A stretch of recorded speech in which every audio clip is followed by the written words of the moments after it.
Good evening, viewers. You're welcome to another beautiful segment of Time Out with Amidat. And as always, I'm your host, Amidat. Well, last week on the program, we discussed about some contemporary issues. The first on the topic was, should a married man, should a grown-up man who is ready for marriage go to his parents to ask them to get him a wife, or should he get one himself? We had a lot of deliberations. We had a guest on the program who shared more light on the particular topic. But this week we have a different topic on the program. But before we go on that particular segment and also introduce my guest, we'll go on a commercial break. That is how we pay our bills on the program. So to stay tuned and enjoy watching. In this new world of digital television, our magic touch makes the difference. Because with Tower Enterprise, the best is guaranteed. We specialize in video coverage, photography, provision of MCs and ushers, world-class catering services, event management, hiring of video and musical shoots equipment, and broadcasting.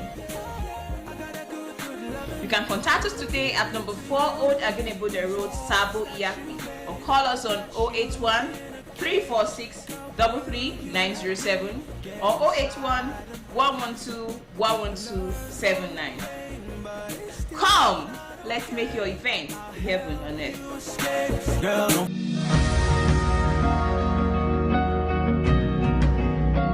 First Mobitech Global Services Nigeria Limited.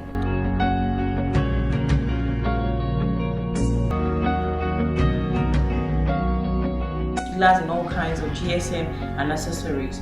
Our head office is at 37 Poli Road, opposite Catholic Church, Auchi, Edo State. Our telephone number is 080-3450-4585. First Mobitech, excellent services guaranteed.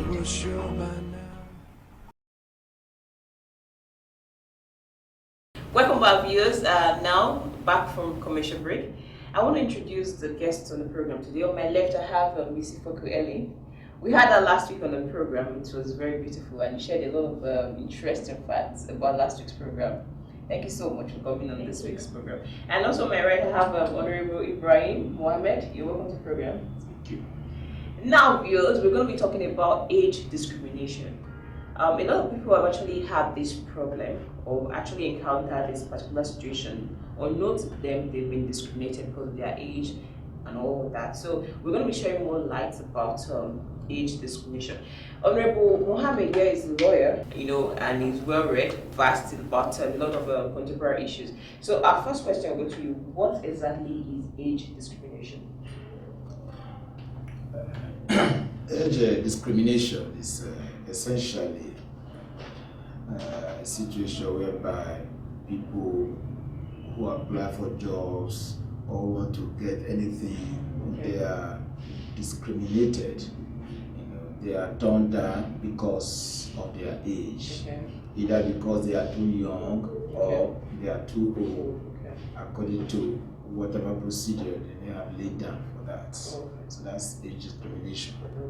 So if I can, what's your trying to add to what he has said, I see age discrimination as any act that makes the condition less favorable to a person just because of age. Either older or small. As far as you make it less favorable to a person, it's discrimination. So now, what are the type of age discrimination, or where are age discrimination easily noticed? It boils down to every facet of life. We just like he said, employment. It happens everywhere. There are things you really want to do and you can do it. Because of your age, they just tell you no. You can't. Even when you know you're able to. So it goes down to even schools, electoral positions, just as what we said, anywhere human beings are. I think age discrimination has a role to play. Honorable, do you have any more contribution on that particular question? Yeah, the age discrimination is all permeating, all human endeavors, be it jobs, be it ordinary appointments, be it elective positions, even be it marriage, it could come in. So it's all encompassing. we're going to be talking about the marriage issue and also electoral issue. But before then, I have a few questions to ask. I think Ifueko, you are from a very large family. I know that perfectly. So now, in a normal African setting, there are families who all gather together to have their daily meals. Yeah. Some parents would prefer to just split the food into plates, it cycles, and it has to get to from the highest point to the lowest point. So do we call that one age discrimination? No. I don't see that as age discrimination. Okay. Having respect and regards for your elders Yeah. does not really discriminate you, because the truth is, you have people that are younger than you. Yeah. So for the fact that you are respecting your elders, Yeah. or you are choosing after your elders, Yeah. means people you are older than will choose after you. Okay. So that is like a general thing, a generally acceptable and accepted thing. Okay. So choosing food, after your elders have chosen, shows some level of regards and respect. Do we still have that kind of culture now in this modern Yeah, some day? homes. Okay. Some homes do. While others, you can just go and dish yourself. Okay. I think gone are the days where people will just dish food, except people are so many. Okay. You dish food, everybody come and choose. There was a time, like in my granddad's house, I was one of the last children, and it used to be fun. Even when I'm taking last, I would still say, I choose this, it's just fun. Yeah. But now you have to go to the pot to take your thing yourself, so I don't see that as age discrimination. Okay. So, Honorable, now, in the area of marriage, can you please elaborate on that particular topic on age discrimination? Yeah, in marriage, particularly in the African setting, Yeah. this issue of age is very crucial. Okay. There are some cultures where they say that the moment they get things 13, Okay. as it becomes marriageable. Yeah. Because of this issue of how they go through the process of circumcision, which a lot of human rights instruments Actually, against. Yeah. So they will say once she attains 13, she becomes marriageable. Okay. Whereas there are some other culture, particularly those who are tied to religion, Yeah. where they say that woman must attain puberty as from 17, 18 before she becomes marriageable. Okay. And again, we know that science has proved it, that people's growth differ. Yes, definitely. Depending on the hormonal system of the particular question. So that when you are talking about the particular years which some community will attach to say this is the years you must attain before you become marriageable, then it could be discriminatory. Okay. Where, for example, somebody is gets growing very rapidly, and though she has not attained the age of 17, 18, but yet she looks grown up, quite mature. Yes, intelligent, smart. Yeah. So if that is not used against her, to my mind, is discrimination. Yeah. So it shouldn't be that. So rather, it should be that once there's attainment of puberty, and there's the willingness, so the age should be set aside without being used as a discriminatory factor against the particular girl in question. The culture too, if a custom happens to be repugnant, like if they specifically tie it out to 13, and you look at it that, like they do in another part of the country, they will be claiming that it's Islamic, but I disagree with them. I disagree with them because it's not really Islamic. Now, that culture itself is anti-human, anti-people, because it's in itself repugnant to natural justice. So such culture should be set aside because they have created barriers, discriminatory factors against the female child. So this is where I see from the marriage angle. Okay. Now, I want to get a clear part now. There are different forms of discrimination. We have the one on sex discrimination, we have the one on age, a lot of discrimination. Can you please give us your own idea of discrimination, different segments of discrimination? Yes. or the types of discrimination that actually go on in our modern day society? You know, there is this chauvinist, should I call it a chauvinist movement? Okay. You know, most males discriminate against the females. Females, yeah. But for the fact that we're talking about age discrimination, and we want to streamline the discrimination topic to age thing. Yeah. If we want to really broaden it, discrimination goes through every facet. Okay. There are a lot of discriminations. Sometimes disabilities. Yes. You know, some people that cannot see, even if they have it up there, you cannot give them some kind of jobs because you feel they are not they capable. cannot, you know, Yeah. some people that cannot work, you feel they will be more of liabilities to you. Yeah. You know, so discrimination goes through every facet of life. Yeah, but you know why I want us to talk about this? Because I have a lot of people who watch this program. We have a lot of people who have been online. You know, a lot of people have been asking questions because they felt that why do we have to sideline it down to age? You know, so I wanted you to elaborate on different kind of discrimination, so they themselves could be aware of. Okay, this could be my own. You could be talking to someone. You could be explaining someone's own problem, but because the person is so afraid to talk out or doesn't know who to talk to, the person finds it very difficult to open up. So that's why I wanted you to share more light on different areas, even though we are talking about age at the moment, but let's be able to like spread our tentacles and advise people on this particular discrimination. Okay, like discriminations, since we've said it goes through every facet of life. Yeah. You see, let me talk of sex. Okay. Like the female gender, we've actually faced a lot of discriminations. Okay. There are some positions you cannot just hold. Yeah. Not because you are not capable, Yeah. but because you are a woman. Okay. You know? Mm. And the society we find ourselves, even the African society, discriminates a lot against the woman. Yeah. You know? If you look at widowhood, Definitely, that's another that problem. is Yeah. a very big problem that we have to we really need to set a day aside to talk about this particular issue, widowhood, you know, and the discriminations that go with it. Yeah. That should be a topic of its own. It's not something we can even brush aside, or we can just talk a little about.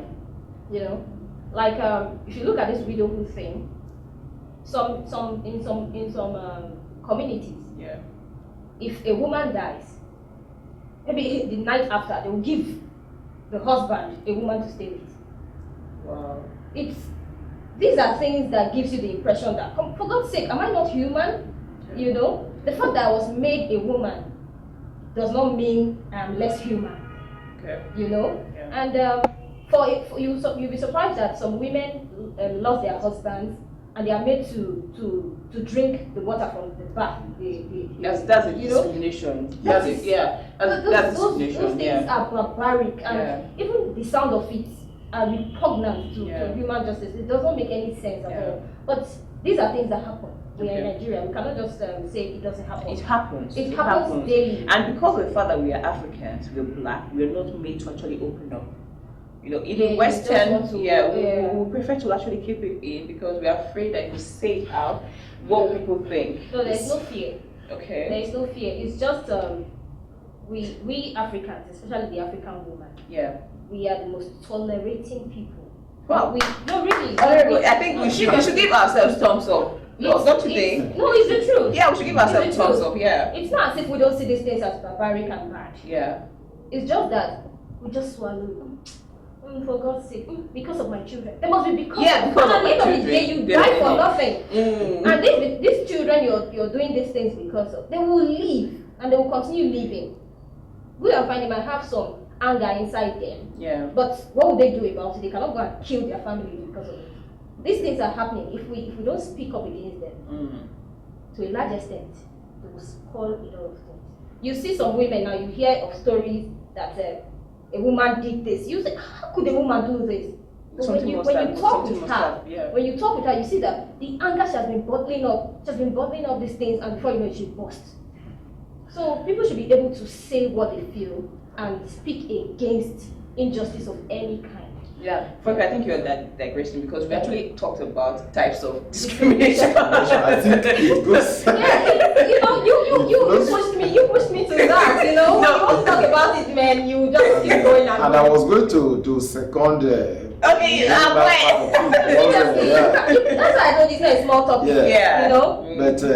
But the angle from which I'll be seconding will be a little bit different. Okay, let's hear. In that it's not as if women in Africa are the most tolerated. I disagree. Okay.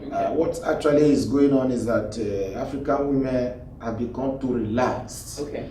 Because if you go back to history, you will see that the greatest revolutionary struggles we have had in Africa, over 50% of them were led by women. Yeah.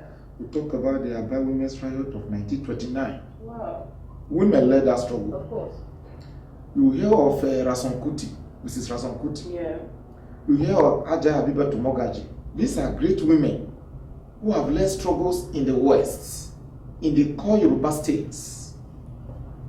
In fact, that of Aja Habiba Tumogaji was a case where over 30 women were brutalized by custom officers in Nigeria here.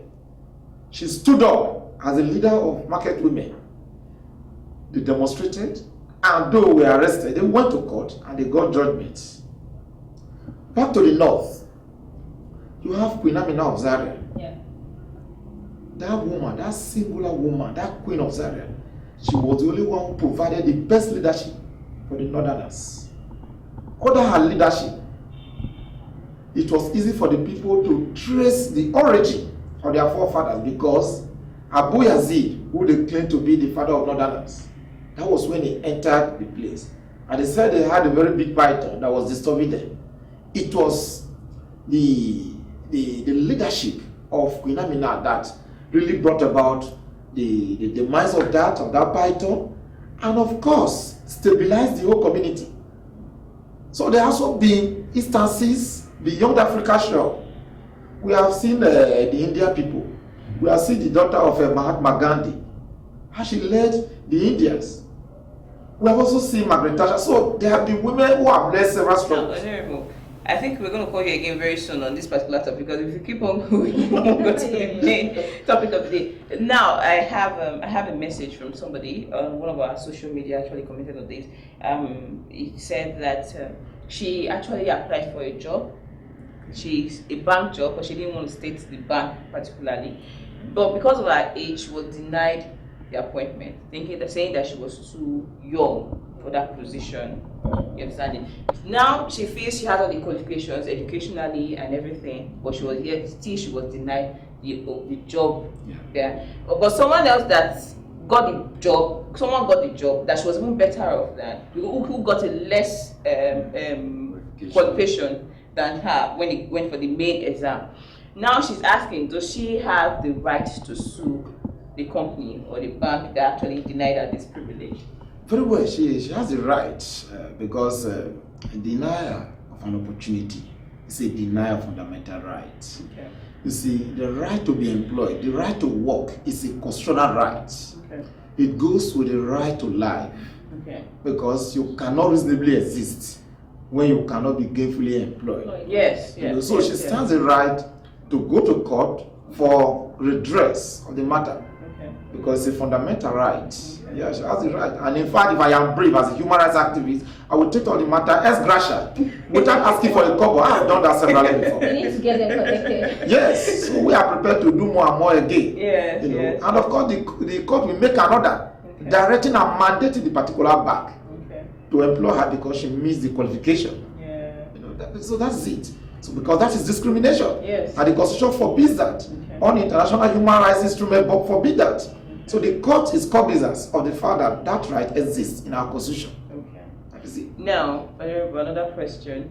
In the political phase now, is there a particular age someone gets to before someone can actually apply for a particular position in office in governance? Yeah, there are some restricted appointments. Okay, for different ages.